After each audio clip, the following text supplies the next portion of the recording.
तो आप लोग बच्चों ओ लेवल में पहले पेपर के पेपर सॉल्व कर रहे हैं और ये मोस्ट इंपॉर्टेंट है।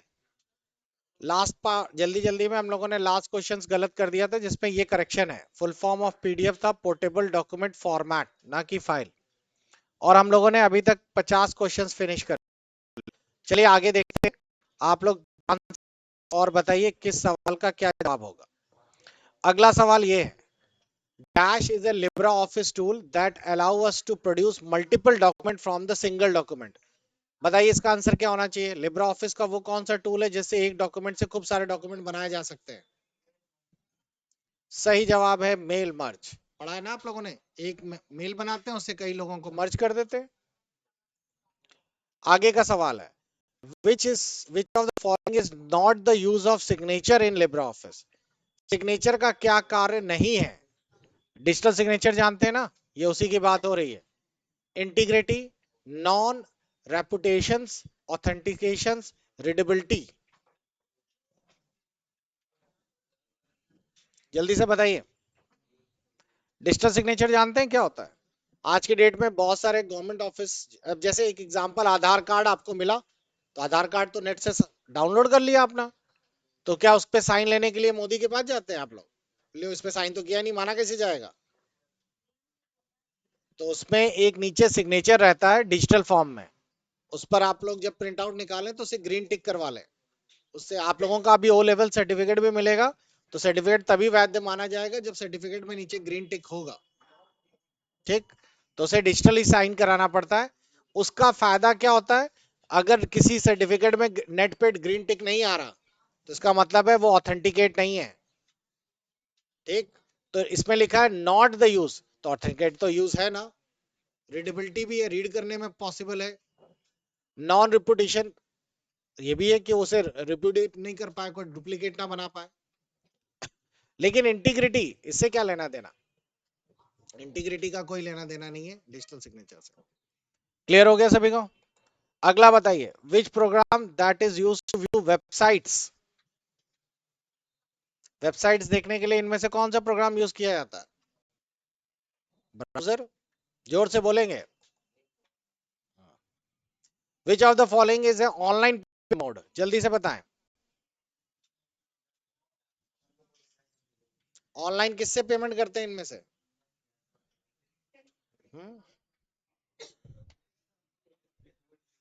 ऑनलाइन पेमेंट बताओ भाई।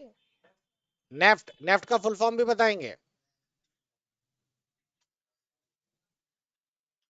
लियो, ये आप लोगों को मैंने बताया था कि जब, हाँ, तो आप लोग जो है, एक वीडियोस आप लोगों को दिए गए थे जो मैंने कहा था बैंकिंग और उससे जुड़े हुए हैं, और आपको बोला गया है उसे जरूर पढ़ लीजिएगा। आप लोगों को उससे कई क्वेश्चंस मिलने वाले हैं। लेकिन एक मुहावरा है, कान में जू ना रेंगना। पता नहीं इसमें कान में और जू में क्या लेना देना है। 37, 38, 39, 40 और 40 के बाद 40.1, 40.2 इतने जरूर कर लीजिएगा। इसमें थ्योरी कुछ नहीं, उसमें इसी तरह के सवाल है जो अभी आप लोग देख रहे हैं। और नेटवर्किंग वाले हैं, इनको भी कर लीजिएगा, आईपी एड्रेस वाले। ठीक, तो इसका सही जवाब है NEFT. Spreadsheet data can be view in the form. Spreadsheet data को किस तरीके से देखा जा सकता है। ग्राफ, चार्ट, ग्राफ और चार्ट और डेटा। ग्राफ और चार्ट दोनों तरीके से देखा सकता है। Dash format can't be saved in Libra office writer, कौन सा फॉर्मेट लिब्रा ऑफिस राइटर नहीं हो सकता। MP3, क्योंकि ये तो गाने का है ना। XML होता है, XML पे आपका डेटा सोर्स बनता है। विच of the following is a not a spreadsheet software, बताओ कौन सा स्प्रेडशीट सॉफ्टवेयर नहीं है।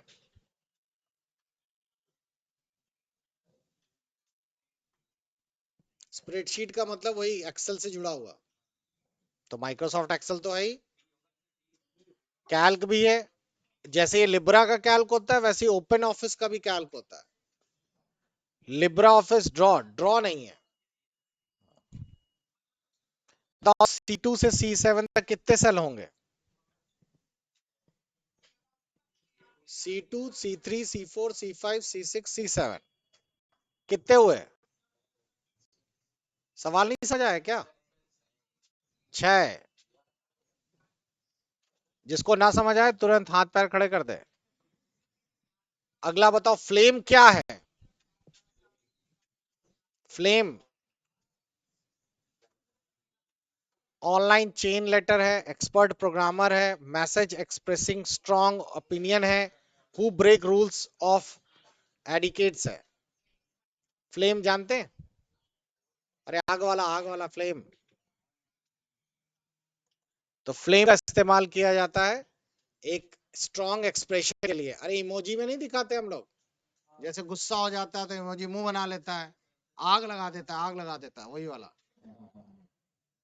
जैसे गुस्सा हो जाता है तो तुम लोग लाल वाला नहीं भेजते हो, जिसके सींग लग जाते हैं, वैसा ही है। तो वहां से आ जाता है एक सवाल, अच्छा मेरा बाबू गुस्सा हो गया।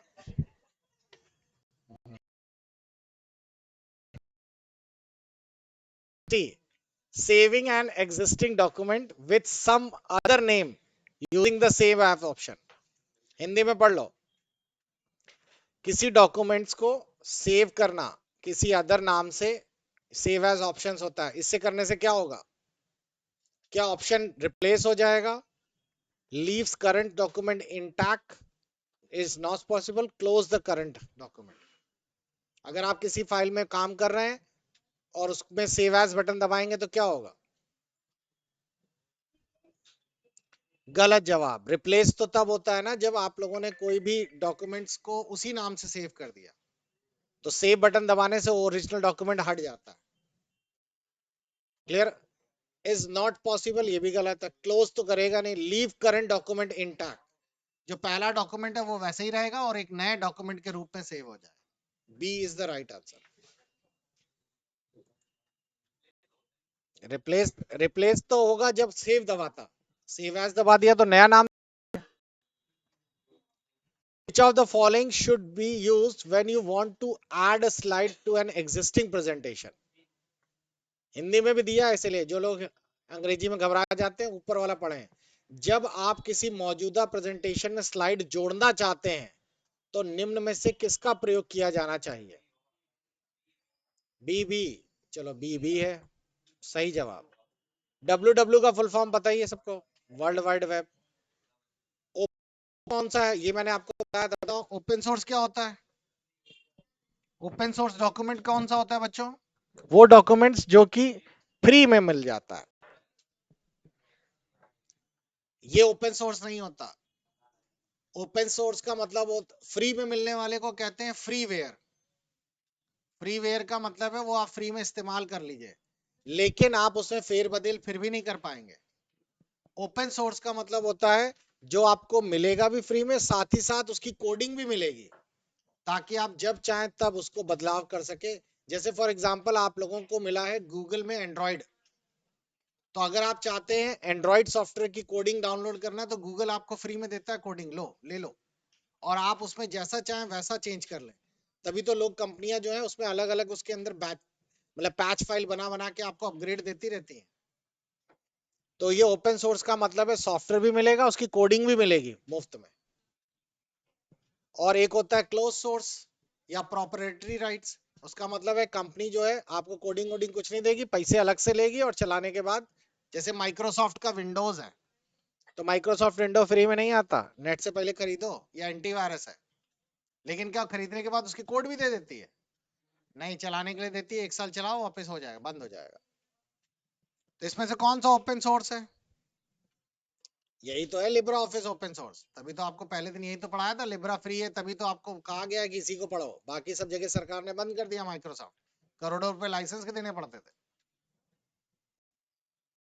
ये सवाल देखो आ गया ना, आईपी एड्रेस वाला, एक दिन क्लास थी आप लोगों की। हार्डवेयर एड्रेस क्या होता है? आपको बोला भी था ये वाला पढ़ लेना, ये देखो मैक एड्रेस और आईपी क्लासेस, बोला तो बहुत कुछ था। अब बताइए, तो इसका हार्डवेयर एड्रेस कौन सा होता है? Mac address. Mac,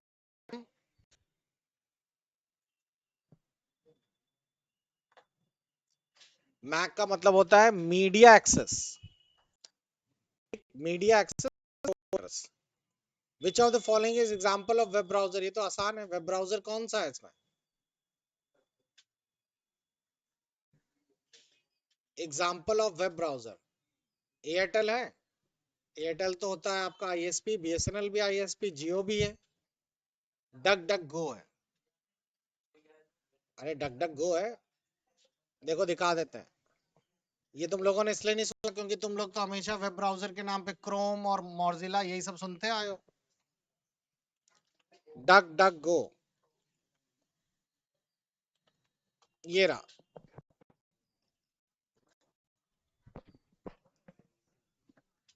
icon software company है डक डक गो, और इसका भी ये रहा, इसको आप डाउनलोड कर लो।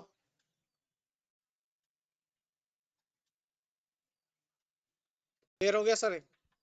तो आप इसको ये देखिए, इस तरीके से खुलता है डक डक गो। अरे वेब ब्राउजर क्या होता है? वेब ब्राउजर वो सॉफ्टवेयर जिसमें आप वेबसाइट चलाएं, जैसे गूगल क्रोम। तो गूगल क्रोम तो आपको फ्री में मिल जाता है, लेकिन आपने कहा हमें डक डक गो चलाना है, तो डक डक गो चलाओ। अच्छा, चाइना में भी यही लोग, चाइनीज जो है वो बड़े उपद्रवी होते हैं, क्या चाइना में भी यही ब्राउजर यूज होते होंगे, गूगल क्रोम और ये सब? बता सकता है कोई? चाइना में वेब ब्राउजर अगर आप ढूंढे तो चाइनी कंपनीज जो हैं वो बिल्कुल ही अलग फिलॉसफी पे काम करते हैं। कि मैं आपको चाइना के इतने फेमस वेब ब्राउजर हैं जो इंडिया में बैन कर दिए गए हैं। जैसे यूसी ब्राउजर, नाम सुना था आप लोगों ने? पहले चलता था, फिर इंडियन गवर्नमेंट ने बैन कर दिया क्योंकि इस पे आप जब भी ब्राउजिंग करते थे ये आपका डेटा चुरा लेता था। ठीक। ओपेरा भी, इसलिए ओपेरा तो बहुत ही रिस्की है। ओपेरा कभी भी जिसके फोन में डिलीट मार देना, बहुत तेज वायरस भेजता है। वायरस अटैक ओपेरा से ही करता है चाइना मैक्सिमम। तो ये सारे पॉपुलर चाइनीज वेब ब्राउजर हैं जो आपको दिख रहे हैं सारे। और चाइना के साथ एक और अच्छी चीज, अच्छी क्या ये कह लीजिए, चाइना जो है कभी बाहर के ब्राउजर यूज नहीं करेगा। अगर आप सोचें चाइना जाएं और चाइना में सोचे आप गूगल क्रोम खोल लें, वो चलेगा ही नहीं, वो बाहर के ब्राउजर ही नहीं, और अपने ब्राउजर दुनिया भर को फैला रहता है। मतलब उसको अपनी जो बीमारी है वो दुनिया को दे देगा और दुनिया वाली नहीं लाएगा। आप लोग चाइना में फेसबुक नहीं चला सकते, वहां बैन, वहां पे खुलेगी नहीं, उनका अपना ही सोशल नेटवर्क है, सब कुछ उनका अपना है। इसीलिए तो चाइना में कोई न्यूज बाहर नहीं आती। If you want your logo in the same position of every slide, ये तो पता होगा, स्लाइड में आपका लोगो हर स्लाइड में आए हर जगह, तो क्या करेंगे इसमें से? कहां लगाएं कि लोगो हर स्लाइड में आए? स्लाइड मास्टर में लगाएं। ये आता है कि बताएं? देखो, ये मेरा पावर पॉइंट, और पावर पॉइंट पे आप लोगों ने एक स्लाइड बनाई, इसमें 2-3 स्लाइडें और डाल दी आप लोगों ने। अब आपको दिक्कत लग रही है कि आपको लोगो बनाना है हर स्लाइड में, तो आप लोग लोगो इंसर्ट कर दीजिए। लेकिन अगर आप लोग लोगो ऐसे इंसर्ट करेंगे तो ये एक ही स्लाइड में आएगा कोई भी। मैं कोई भी लोगो डाल देता हूं यहाँ पे, जैसे मैंने यहाँ पर एक लोगो ये डाल दिया, लेकिन ये तो एक ही में आया ना, हम चाहते हैं हर स्लाइड में आए। तो इसको यहाँ ना डालो, इसको यहाँ से मैं हटा देता हूँ और व्यू के अंदर स्लाइड मास्टर पे चले जाओ, और स्लाइड मास्टर में जाने के बाद पहली स्लाइड में इसको अब यहाँ पे लगा दो। लगा दिया, आपने देखा नीचे क्या हुआ, सब में आ गया। अब अगर आप लोग देखेंगे तो जब मैं चलाऊंगा तो हर स्लाइड में आपको ये लोगो चलता हुआ दिखेगा, जितनी भी स्लाइडें हैं सब में। तो आप देखते होंगे ना, बहुत सारी जगह जो बहुत सारे टीचर्स ऑनलाइन टेस्ट लेते हैं वो इसी तरीके से बना लेते हैं। तो slide master is the right answer.